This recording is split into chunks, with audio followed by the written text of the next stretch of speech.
Hello friends, welcome to my channel. In this video we are going to discuss about inspection, inquiry and investigation. Okay, तो ये नया chapter है और इसके section start होंगे 206 से। अभी तक हमने सेक्शन 149 से 205 तक कर लिया जो कि डायरेक्टर्स का था। तो फ्रॉम नाउ हम स्टार्ट कर रहे हैं इंस्पेक्शन, इंक्वायरी एंड इन्वेस्टिगेशन। इसके सेक्शन स्टार्ट हो रहे हैं 206 से। ओके, तो फॉर एग्जांपल कंपनी है एक, तो कंपनी के जो भी डिसीजंस होते हैं, डे टू डे अफेयर्स होते हैं, वो कौन संभालता है? किसकी पावर होती है? वो डायरेक्टर्स की, राइट। डायरेक्टर्स को अपॉइंट कौन करता है? Share holders, right.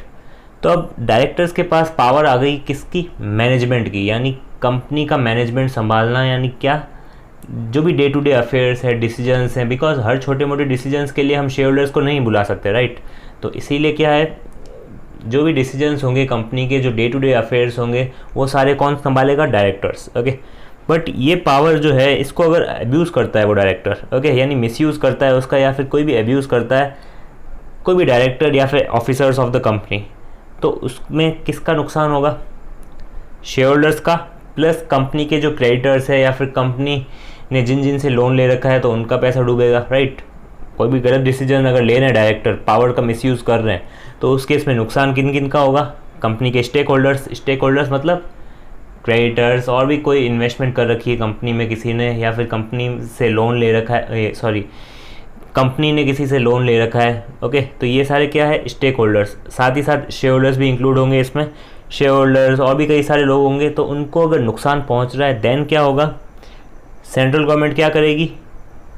ये बिठाएगी इन्वेस्टिगेशन, इंक्वायरी, इंस्पेक्शन। ओके, इधर खुद या फिर through registrar of companies. Okay, और वो कब? अगर कोई भी डिफ्रॉड हो रहा है, कौन? क्रेडिटर्स या फिर मेंबर्स। ओके, यानी क्रेडिटर्स या मेंबर्स को फ्रॉड करने की कोशिश की जा रही है, तो उस केस में। एंड फॉर फ्रॉड्यूलेंट और अनलॉफुल पर्पस, यानी कंपनी में जो भी डिसीजंस लिए जा रहे हैं डायरेक्टर्स के द्वारा, यानी डायरेक्टर्स कोई भी डिसीजन ले रहे हैं वो फ्रॉड्यूलेंट है एंड अनलॉफुल है, यानी लॉ के अकॉर्डिंग नहीं है वो डिसीजंस। ओके, या फिर कोई भी oppressive of any its members, यानी किसी भी मेंबर्स को ऑप्रेस करने की कोशिश की जा रही है, देन ऑल्सो सेंट्रल गवर्नमेंट क्या करेगी? इन्वेस्टिगेशन बिठाएगी या फिर इंक्वायरी करेगी या फिर इंस्पेक्शन करेगी, इधर खुद या फिर रजिस्ट्रार ऑफ कंपनीज से। ओके, तो ये तीनों पॉइंट्स भी आपको ध्यान रखना है। ये था basics of inspection, inquiry and investigation. तो अब हम स्टार्ट करते हैं सेक्शन 206, जो कि है power to call for information, inspect books and conduct inquiries. यानी कोई भी इंफॉर्मेशन चाहिए या फिर इंस्पेक्ट करना है बुक्स को, या फिर कंडक्ट करनी है इंक्वायरीज, कौन? रजिस्ट्रार या फिर सेंट्रल गवर्नमेंट। तो उस केस में सेक्शन कौन सा है? 206। यानी इसमें रजिस्ट्रार को पावर दे रखी है to call for information, inspect books and conduct inquiries. Okay, तो जैसे कि आप जानते हैं रजिस्ट्रार और कंपनीज में क्या होता है, कंपनी जो होती है वो इंफॉर्मेशन फाइल करती रहती है रजिस्ट्रार में। ओके, कोई भी तरह के बहुत सारे फॉर्म्स होते हैं जो हमने पढ़े भी थे कई सारे, तो ओके, तो कोई भी इन्फॉर्मेशन अगर रजिस्ट्रार को फाइल करती है कंपनी, ओके, एंड रजिस्ट्रार क्या करता है? उस पर्टिकुलर इन्फॉर्मेशन को उसके ओपिनियन में अगर वो इनएडिक्वेट है या फिर गलत है, या फिर कोई भी फर्दर और इन्फॉर्मेशन चाहिए, या फिर कोई भी और इंक्वायरी करनी है, देन वो कंपनी को क्या देगा? Written notice. Okay, to call for information, यानी एडिशनल इन्फॉर्मेशन कुछ चाहिए या फिर कुछ भी इनएडिक्वेसी है उस पर्टिकुलर इन्फॉर्मेशन में, तो वो रजिस्ट्रार मांगेगा। ओके, देन कंपनी क्या करेगी? वो जो फर्दर इन्फॉर्मेशन रजिस्ट्रार ने मांगी है वो रजिस्ट्रार को देगी। ओके, तो this is the process of this section. Okay, section 206 में बेसिकली यही बातें होगी। तो अब हम स्टार्ट करते हैं सेक्शन 206 सब सेक्शन 1, जो कि है power of the registrar to call for information, explanation और डॉक्यूमेंट्स। यानी इंफॉर्मेशन चाहिए, एक्सप्लेनेशन चाहिए या फिर डॉक्यूमेंट्स चाहिए रजिस्ट्रार को कंपनी से, तो वो इजीली मांग सकता है। ओके, उसका क्या प्रोसीजर होता है वो देखते हैं। तो where on scrutiny of any document file by the company, यानी कंपनी बहुत सारे डॉक्यूमेंट्स फाइल करती है रजिस्ट्रार के साथ, राइट। कई सारे, अब मैंने प्रोविज़न भी पढ़े थे, 7 दिन के अंदर ये फाइल करना है, 15 दिन के अंदर ये फाइल करना है। ओके, तो कई सारे डॉक्यूमेंट्स जो होते हैं कंपनी फाइल करती है रजिस्ट्रार को। Okay, registrar of company, ROC को। देन वो रजिस्ट्रार जो है वो स्क्रूटनाइज करता है उस पर्टिकुलर डॉक्यूमेंट को, एंड जो भी इंफॉर्मेशन उसको मिली है रजिस्ट्रार को कंपनी से, तो अगर रजिस्ट्रार के ओपिनियन में और कुछ फर्दर इंफॉर्मेशन चाहिए या फिर एक्सप्लेनेशन चाहिए या फिर और फर्दर डॉक्यूमेंट्स चाहिए relating to the company is necessary, यानी ज़रूरी है अदर इंफॉर्मेशन या एनी फर्दर इंफॉर्मेशन, एक्सप्लेनेशन या फिर डॉक्यूमेंट्स हमें ज़रूरी है, नेसेसरी है, देन रजिस्ट्रार क्या करेगा, रिटर्न नोटिस देगा कंपनी को किस चीज़ के लिए, for requirement to furnish in writing such information या फिर एक्सप्लेनेशन, यानी कंपनी को रिटर्न नोटिस भेजेगा रजिस्ट्रार किस चीज़ के बारे में, for requiring that return such information और एक्सप्लेनेशन, यानी वो जो रिटर्न इन्फॉर्मेशन या फिर एक्सप्लेनेशन है हमें वो चाहिए। ओके, तो कंपनी फिर क्या करेगी, फिर कंपनी रजिस्ट्रार को फर्निश करेगी वो पर्टिकुलर एक्सप्लेनेशन या फिर information. Okay, second point is to produce such documents, यानी कुछ भी डॉक्यूमेंट्स की भी अगर नीड है रजिस्ट्रार को तो वो भी कंपनी किसको पहुंचाएगी, रजिस्ट्रार को, within such reasonable time as may be specified in the notice, यानी जब भी रिटर्न नोटिस जाएगा कंपनी को तो उसमें टाइम भी स्पेसिफाई होगा कि किस स्पेसिफाइड टाइम के अंदर अंदर उसको इंफॉर्मेशन देनी है, एक्सप्लेनेशन देनी है या फिर डॉक्यूमेंट्स देने हैं। ओके, जो भी डॉक्यूमेंट्स मांगे रजिस्ट्रार ने विद इन रीजनेबल टाइम जो कि स्पेसिफाई कर रखा होगा नोटिस में। ओके, तो ये था सिंपल सा सब सेक्शन 1। अब स्टार्ट करते हैं सब सेक्शन 2। सब सेक्शन 2 में दे रखा है duty of the company and it's officers. Okay, यानी कंपनी को जब भी नोटिस मिल गया, ओके, रिटर्न नोटिस मिल गया रजिस्ट्रार ऑफ कंपनी के से किस चीज़ के बारे में, इंफॉर्मेशन या फिर एक्सप्लेनेशन या फिर डॉक्यूमेंट्स की रिक्वायरमेंट आ गई, ओके, बाय रिटर्न नोटिस, तो उसके बाद क्या होगा, it shall be the duty of the company, यानी कि कंपनी की ड्यूटी है, या फिर कंपनी मतलब कौन, कंपनी खुद तो कुछ करेगी नहीं, company is the artificial person, right. तो कंपनी के जो भी ऑफिसर्स हैं, कंसर्न जो भी ऑफिसर्स हैं उस पर्टिकुलर ड्यूटी से रिलेटेड, वो क्या करेंगे, फर्निश करेंगे जो भी इंफॉर्मेशन मांगी है रजिस्ट्रार ने या फिर एक्सप्लेनेशन मांगी है to the best of their knowledge, यानी उसके बेस्ट ऑफ देयर नॉलेज में उनको इंफॉर्मेशन देनी है, एक्सप्लेनेशन देनी है, यानी जो भी उन्हें सही लगता है, यानी best of the knowledge, there knowledge. Okay, यानी उनके नॉलेज में जो भी सही मतलब इंफॉर्मेशन है वो उन्हें देनी पड़ेगी रजिस्ट्रार को। And power and to produce the documents to the registrar within the time specified, यानी जो भी टाइम स्पेसिफाई कर रखा होगा नोटिस में उसके अंदर ही उन्हें देने पड़ेंगे डॉक्यूमेंट्स भी। ओके, एंड अगर इन केस रजिस्ट्रार ने टाइम एक्सटेंड कर दिया है तो उस एक्सटेंडेड टाइम में उसे फर्निश करने पड़ेंगे documents and also information, explanation, सब कुछ। ओके, तो ये है ड्यूटी किसकी, कंपनी की एंड इट्स ऑफिसर्स की।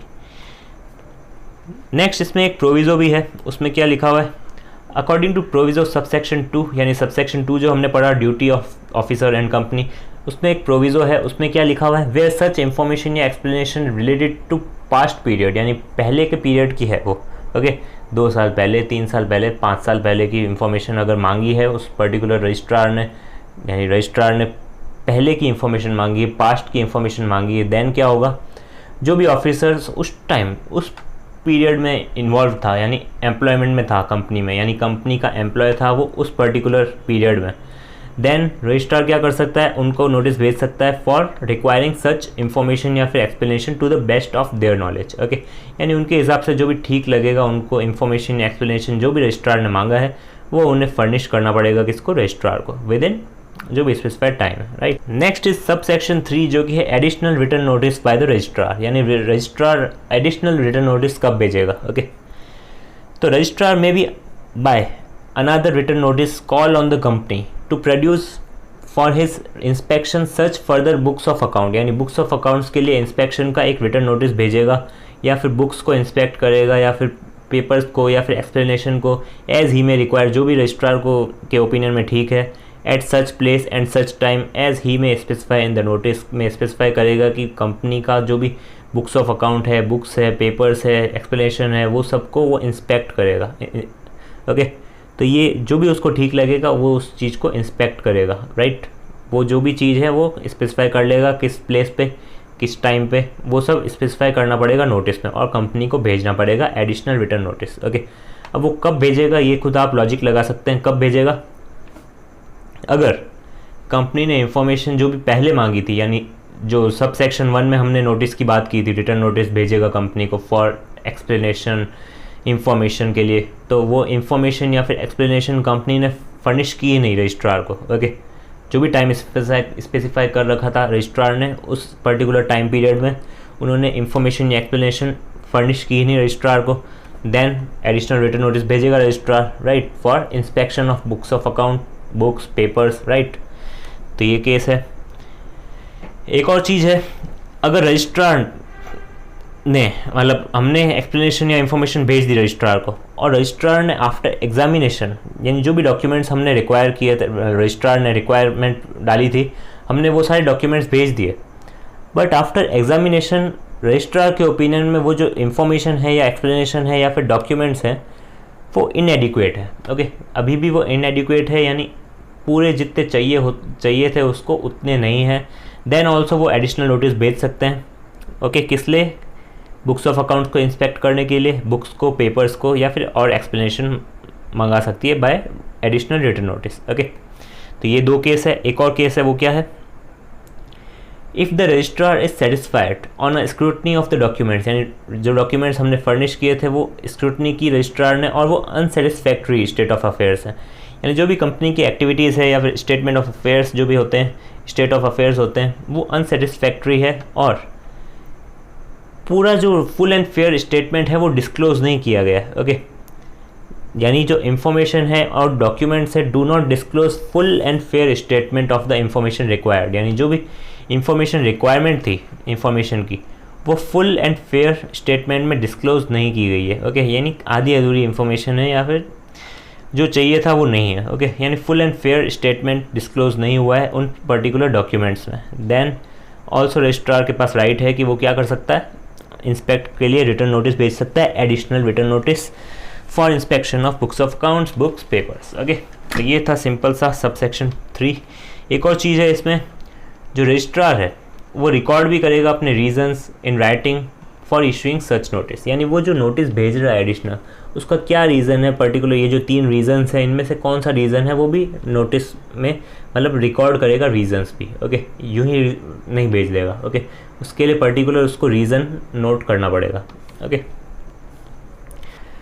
सो नेक्स्ट इज सेक्शन 206 सबसेक्शन 4 जो कि है inquiry by the registrar. Okay, अब रजिस्ट्रार कॉल कर सकता है कंपनी को किसके लिए?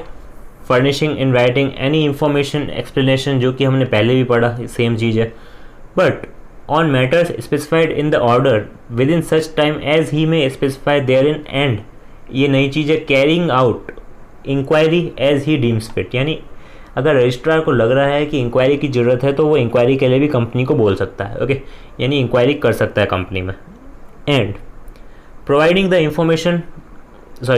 The company a reasonable opportunity of being heard, यानी अपॉर्चुनिटी ऑफ बीइंग हर्ड मिलेगी कंपनी को, यानी कंपनी के ऑफिसर्स या फिर जो भी रिप्रेजेंटेटिव है कंपनी का, उसको अगर कुछ बोलने का मौका चाहिए, यानी कुछ जस्टिफिकेशन देना है कि ये पर्टिकुलर सिचुएशन क्रिएट क्यों हुई, उसके क्या रीजंस थे, ये सब अगर बताना है उसको, तो वो अपॉर्चुनिटी ऑफ बीइंग हर्ड मिलेगी उसको, राइट। बट अगर रजिस्ट्रार जो है वो सेटिस्फाई होता है on basis of information available with और फर्निश टू हिम, यानी जो भी इंफॉर्मेशन उसके पास है या फिर उसको फर्निश की गई है बाय द कंपनी, वो इंफॉर्मेशन देख के अगर रजिस्ट्रार को लग रहा है कि इंक्वायरी की ज़रूरत है तो वो इंक्वायरी के लिए कंपनी को बोलेगा। ओके, यानी कंपनी में इंक्वायरी करेगा। नेक्स्ट इज कोई भी रिप्रेजेंटेशन देता है पर्सन, यानी कोई भी पर्सन रिप्रेजेंटेशन देता है कि कंपनी में जो भी बिजनेस हो रहा है या कुछ भी हो रहा है कंपनी में वो फ्रॉड्यूलेंट है। ओके, यानी फ्रॉड हो रहा है कंपनी में, या फिर कोई भी अनलॉफुल पर्पस के लिए कुछ भी डिसीजंस लिए जा रहे हैं, या फिर ऐसे डिसीजंस लिए जा रहे हैं जो कि कंप्लाई नहीं करते हैं प्रोविजंस ऑफ दिस एक्ट, यानी इस प्रोविजंस में कॉन्ट्रावेंशन हो रहा है या फिर कोई भी फ्रॉड हो रहा है या फिर अनलॉफुल पर्पस के लिए डिसीजंस लिए जा रहे हैं, देन ऑल्सो रजिस्ट्रार क्या करेगा, इंक्वायरी के लिए कंपनी को बोल सकता है। ओके, यानी कंपनी में इंक्वायरी कर सकता है।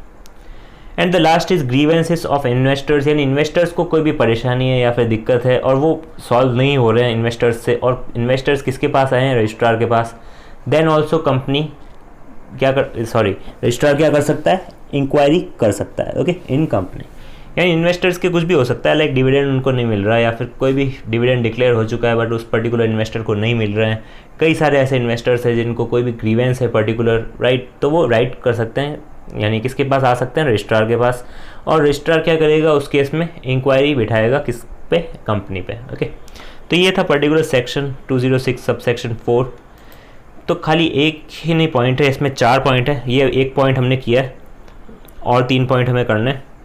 रजिस्ट्रार को इन्फॉर्म करना पड़ेगा कंपनी को किस चीज़ के लिए, जो भी एलिगेशंस उस पर लगाए जा रहे हैं। ओके, इन रिटर्न ऑर्डर, यानी रिटर्न ऑर्डर में क्या करना पड़ेगा, रजिस्ट्रार कंपनी को एक मतलब जो भी एलिगेशंस लगा रहा है उसके बारे में कंपनी को पहले इन्फॉर्म करेगा। ओके, आफ्टर डैट इंक्वायरी होगी, इंफॉर्मेशन मांगेगा, एक्सप्लेनेशन मांगेगा, बट बिफोर डैट जो भी एलिगेशंस है उसको पहले बताने पड़ेंगे कंपनी को। Okay, allegation in the sense मतलब जो भी मैंने लास्ट पॉइंट में बताया था कि फॉर एग्जांपल इन्वेस्टर्स को कोई भी ग्रीवेंसेस है या फिर कोई भी पर्सन ने कंप्लेंट डाली है कि इस पर्टिकुलर कंपनी में फ्रॉड हो रहा है या फिर कोई भी डिसीजंस लिए जा रहे हैं वो अनलॉफुल है, तो ये सारे एलिगेशंस अगर हैं, यानी एलिगेशंस को बेसिकली कहते हैं फॉल्स ब्लेम, अगर ऐसा कुछ है तो पहले कंपनी को बताना पड़ेगा, देन वी हैव टू क्या करना पड़ेगा, इंक्वायर। ओके, यानी इंक्वायरी के लिए बाद में पहले उनको बताओ कंपनी को कि क्या एलिगेशंस हैं आपके खिलाफ। ओके, सेंट्रल गवर्नमेंट अगर चाहता है यानी सेटिस्फाई होता है, सर्कमस्टेंसेस ही ऐसे हैं,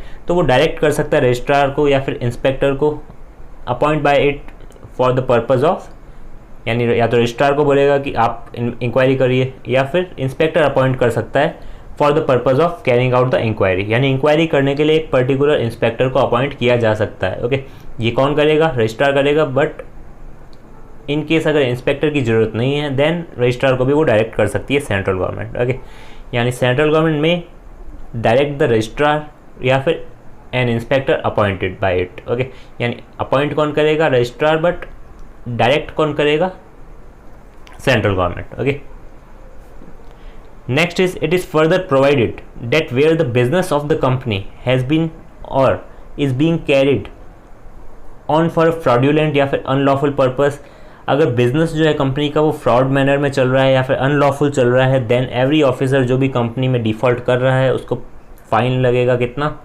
फ़ाइन नहीं, पनिशमेंट लगेगी, इंक्लूड इसमें इम्प्रिजनमेंट भी होगा। वो सेक्शन 447 आप पढ़ लेना। ओके, सेक्शन 447 में बेसिकली फ्रॉड का सेक्शन है, उसमें पनिशमेंट भी है जो फ्रॉड की है। ओके, किसी भी तरह का फ्रॉड अगर होता है तो ये सेक्शन अप्लाई होता है। नेक्स्ट इज सेक्शन 206 सबसेक्शन 5 जो कि है सेंट्रल गवर्नमेंट में if it is satisfied that the circumstances so warrant direct inspection, यानी वो इंस्पेक्शन के लिए कह सकती है किस चीज़ का, बुक्स एंड पेपर्स का of a company by an inspector appointed by it for the purpose, यानी इस पर्पज़ के लिए जो भी इंस्पेक्टर अपॉइंट हुआ है उसको कह सकती है कि वो इंस्पेक्शन करे किस चीज़ का, बुक्स एंड पेपर्स का। तो ये छोटा सा सबसेक्शन है 5। Okay, so next is subsection 6 जिसमें सेंट्रल गवर्नमेंट क्या कर सकती है, ऑथराइज कर सकती है कोई भी स्टैट्यूटरी अथॉरिटी को to carrying out the inspection. Inspection किसका, बुक्स ऑफ अकाउंट का, कंपनी का। ओके, कंपनी के जो भी बुक्स ऑफ अकाउंट्स है या फिर क्लास ऑफ कंपनीज के जो भी बुक्स ऑफ अकाउंट्स है उनका इंस्पेक्शन के लिए किसी भी स्टैट्यूटरी अथॉरिटी को ऑथराइज कर सकती है central government. Okay, next is failure to furnish information, यानी इंफॉर्मेशन जो भी रजिस्ट्रार को चाहिए थी हमने वो दी नहीं विद इन स्पेसिफाइड टाइम, कोई भी डिफ़ॉल्ट कर दिया यानी फेलियर कर दिया इंफॉर्मेशन फर्निश करने में, तो कंपनी प्लस एवरी ऑफिसर जो भी डिफ़ॉल्ट में है उसको फ़ाइन लगेगा। कितना, 1 लाख तक का, यानी 1 लाख तक एक्सटेंड हो सकता है फ़ाइन, उससे ज़्यादा नहीं। ओके, यानी 1 लाख तक का फ़ाइन लग सकता है। बट अगर वो डिफ़ॉल्ट जो है यानी जो कंटिन्यूइंग फेलियर है, हम फर्निश कर ही नहीं रहे हैं इंफॉर्मेशन, फॉर एग्जांपल हो सकता है ना, हमने फ़ाइन भर दिया 1 लाख का या फिर जो भी फ़ाइन बना है 1 लाख तक का, मतलब 50,000 30,000 कोई भी फ़ाइन बना है, एज द केस में भी हमने फ़ाइन भर दिया और इन्फॉर्मेशन अभी तक फर्निश की ही नहीं। ओके, तो उस केस में क्या होगा, कंटिन्यूइंग फेलियर है, तो उस केस में एडिशनल फ़ाइन लगेगा हमको, वो एक्सटेंड हो सकता है 500 rupees for every day. Okay, 500 रुपये एवरी डे तक का फ़ाइन हमें लग सकता है। ओके,